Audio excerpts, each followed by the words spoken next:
This is Business Therapy, healing businesses from the inside out through communication and skills training. I'm management consultant Diane Dye Hansen, and with me I have Christine Salvo, therapist, mediator, and hypnotist. So, gosh, if you think about your life and you think about the timeline of your life and all the pivots and all the changes and all the weirdness that life just throws at us every day, we go through a lot. Yeah, we sure do. And nowhere is that more obvious is in your career. Yeah. In your career, in your company, things change on a daily basis, but another thing changes, and that's you. Mm-hmm. So this episode, we are talking about how to maneuver through big, drastic changes, whether that be your career, whether that be just things that life throw at you. And how do you know when you're kind of on the mark? Right. When it's time. When is it time? How do you know? Exactly. And knowing when you're missing the mark is really a skill. Truly. Absolutely. It really, truly is a skill. And one of the biggest indicators that you're off the mark is things just aren't going right. Yeah, more closed doors, more detours, kind of things just not going your way. Yeah, things just are not going your way. And things aren't going your way. You kind of don't feel right in your body. Mm-hmm. You kind of have headaches more, and you kind of get a case of the don't want us. Yeah, I would agree with that. Or just the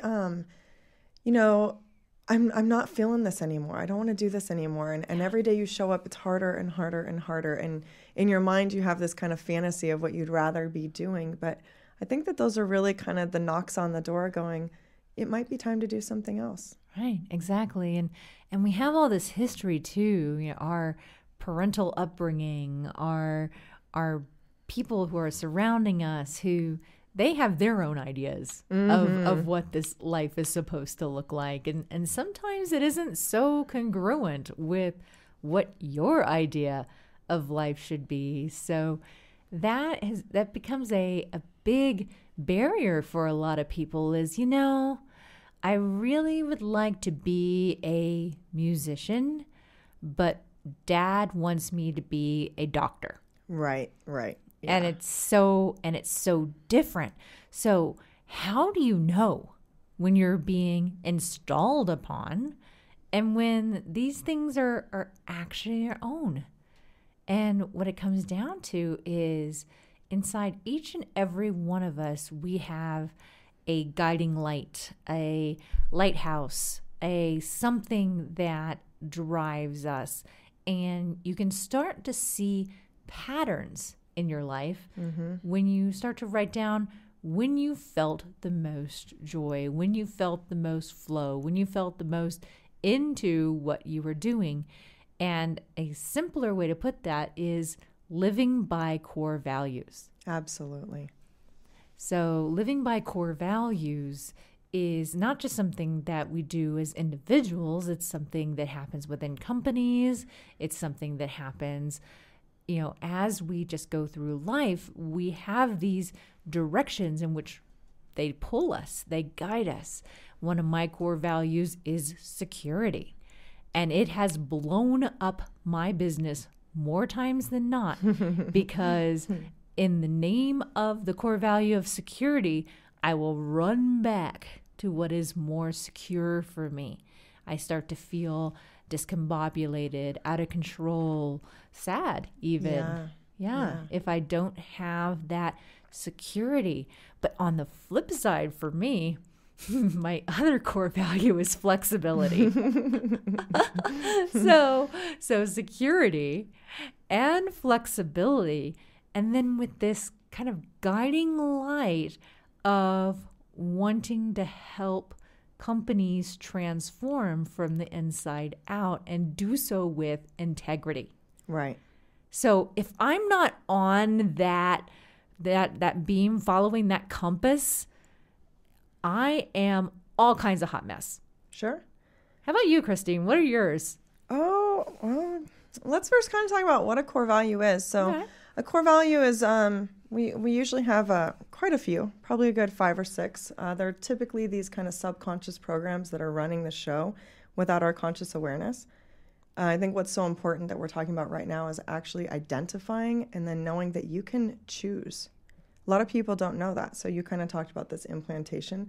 So let's say you come from a really heavy sports family and you're a musician or an artist, and that's not a core value of the family. All of a sudden you can really start to feel, like you said, out of integrity, out of sorts. Am I doing something wrong? And we tend to take it personally, but that's not the case, right? We just value different things. So our core values are belief systems. They're what we think life should look like, how it should go, what people should do, what behavior looks like, what career looks like, what family looks like, what marriage looks like.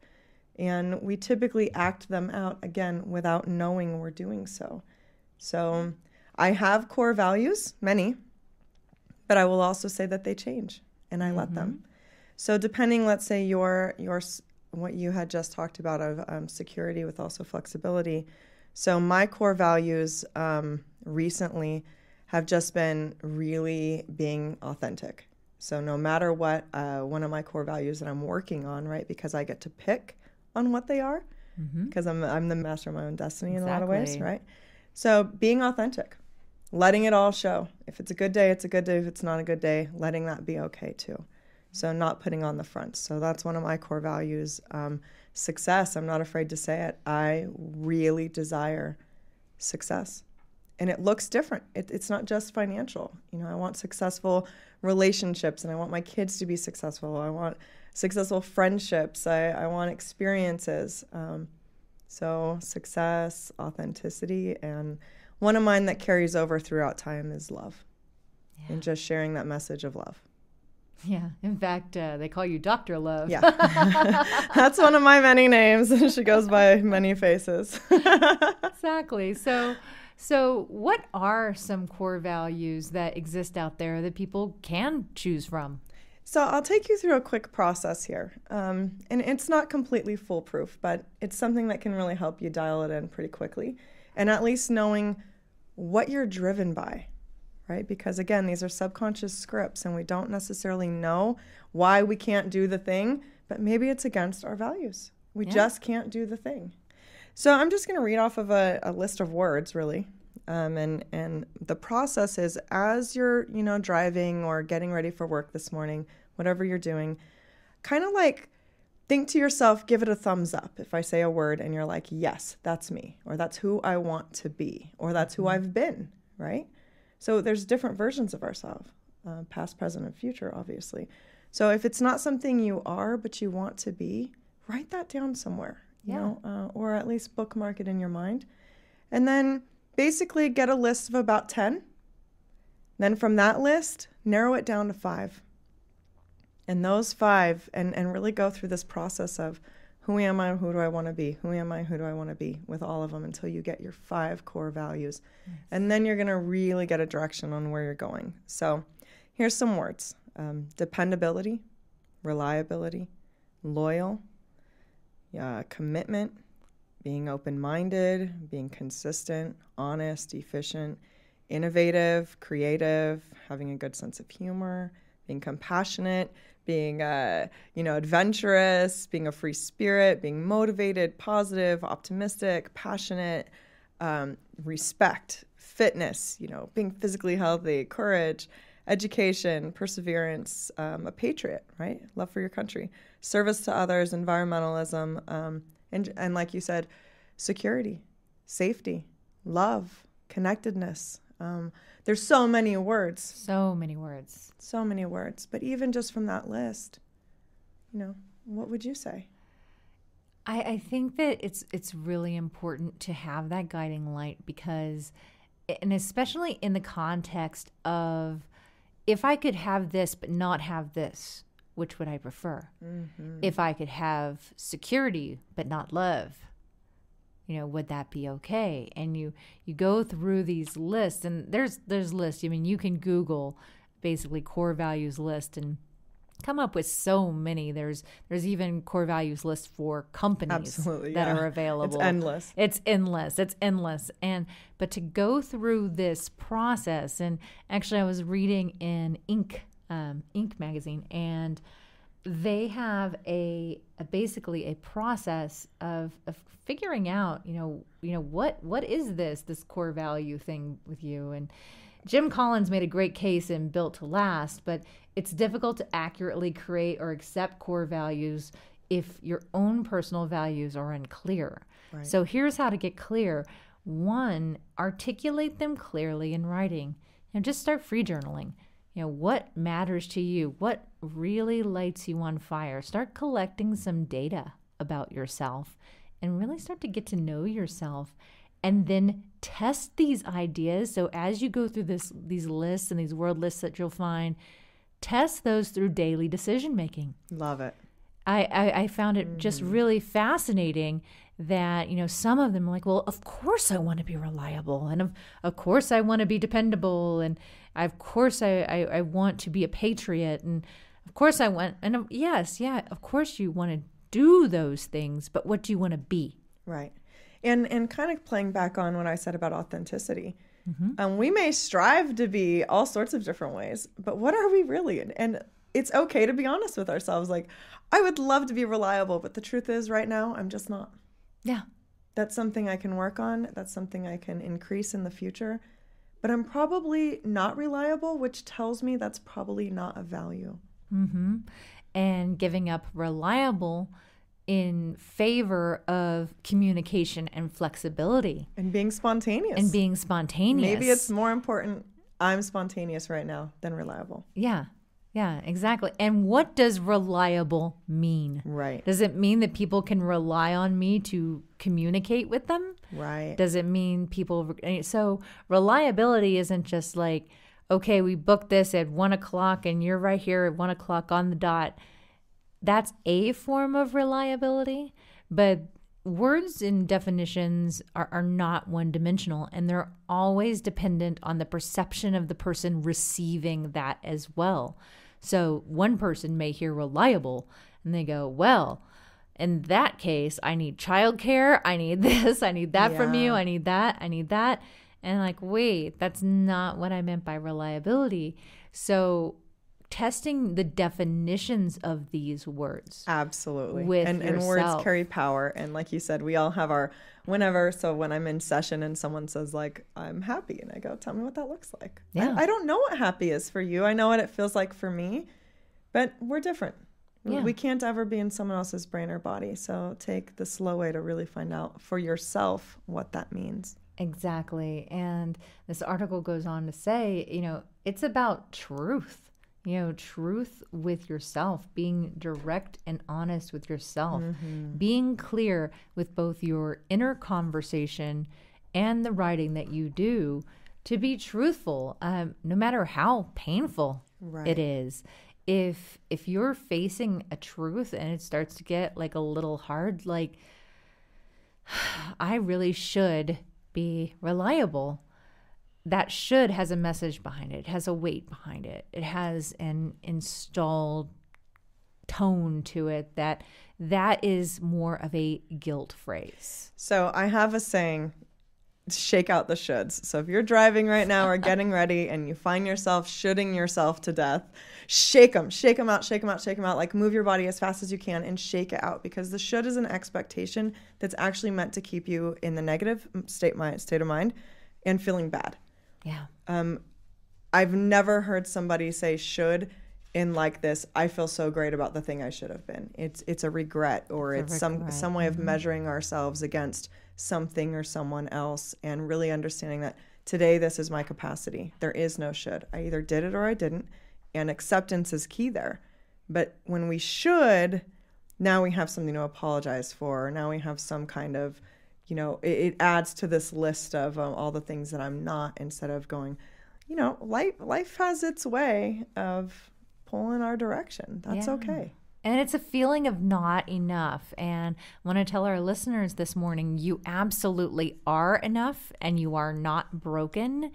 and you are who you are. So this core values exercise is really going to help you dial in to feeling less, off balance. Again, if doors are slamming in your face and things are going wrong and you're like, wow, I have the worst luck in the world, maybe look at the alignments that you have in your life and whether you're living it.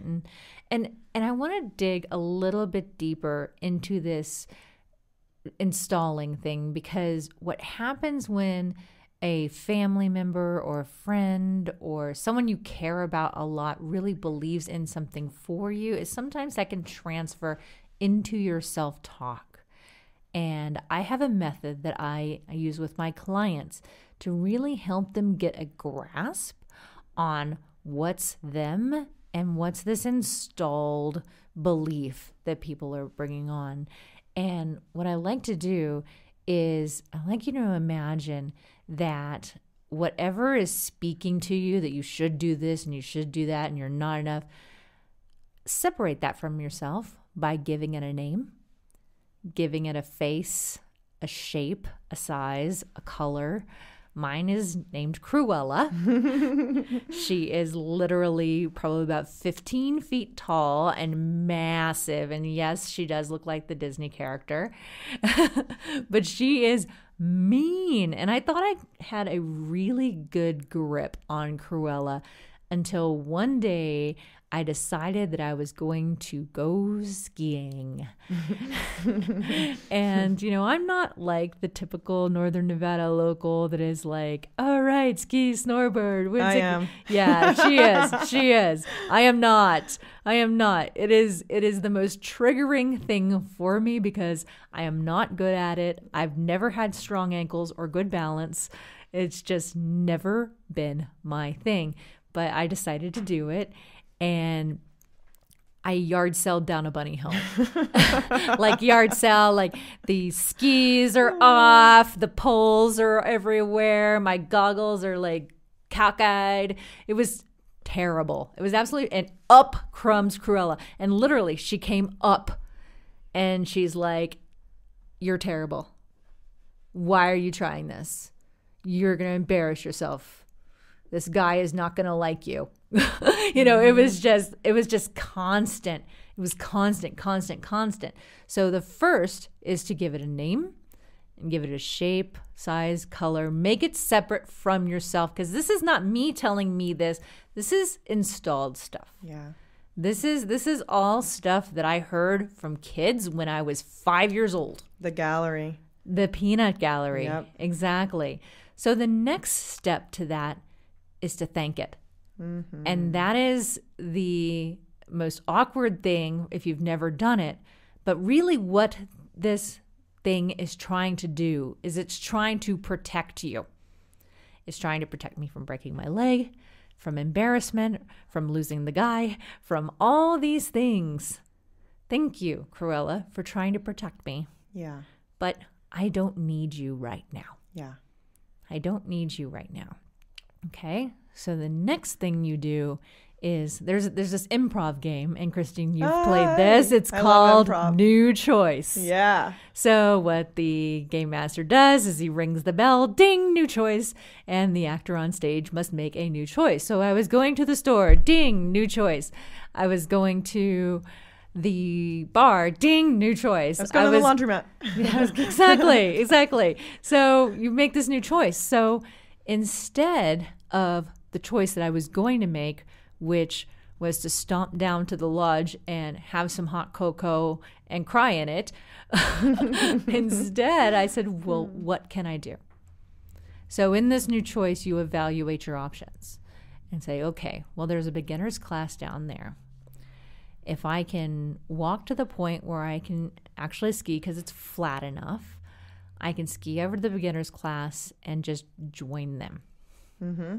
So I took a deep breath, big belly breath, and I, ding, made the new choice. So popped off my skis, carrying the skis, down I go, joined the beginner's class. Next thing you want to do is you want to celebrate that you did that. Absolutely. Because that is way different than what I wanted to do and what Cruella was telling me to do. And I did not have a temper tantrum on the hill. Actually, more or less the temper tantrum and the crying fit. So I did not have a crying fit on the bunny hill.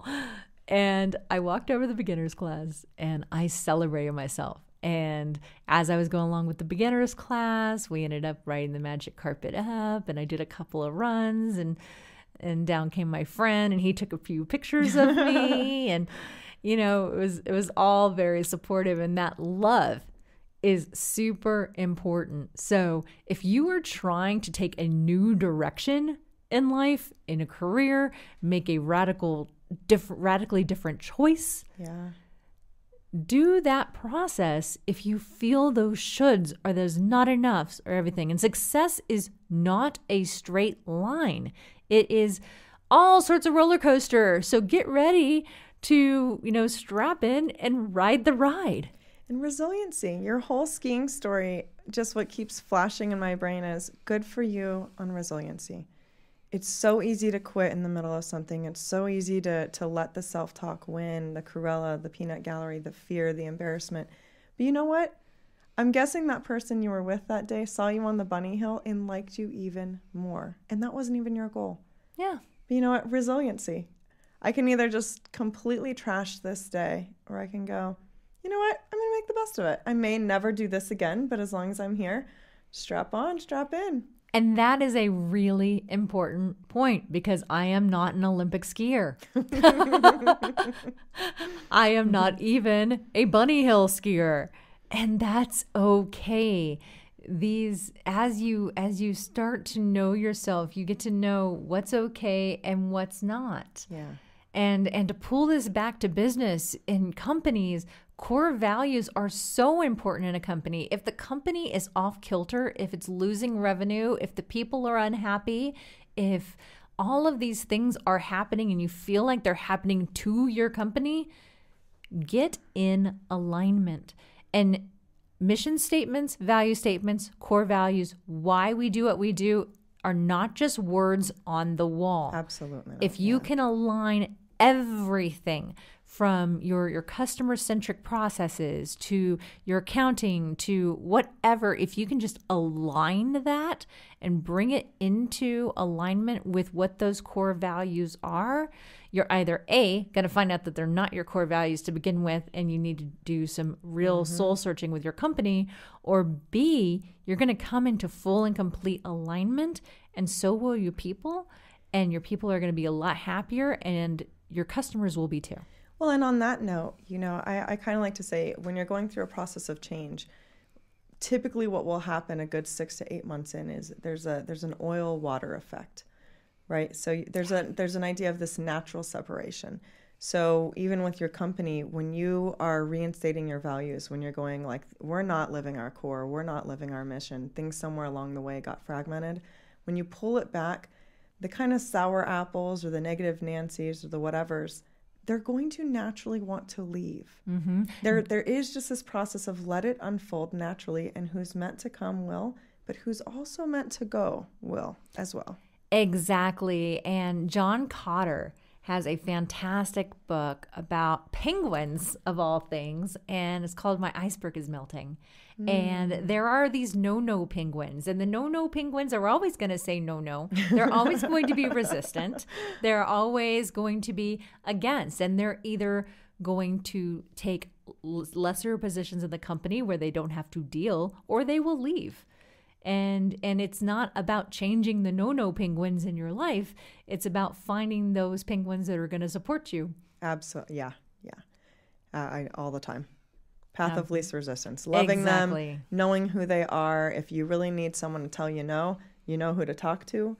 But also, have those people that are out there going, go for it. Go, take the risk. I'm here if you fall. It's okay. Exactly.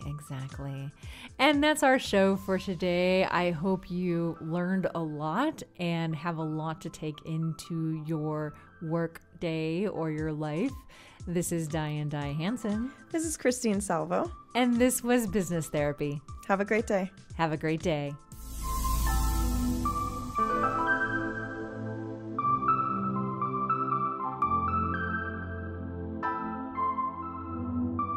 you.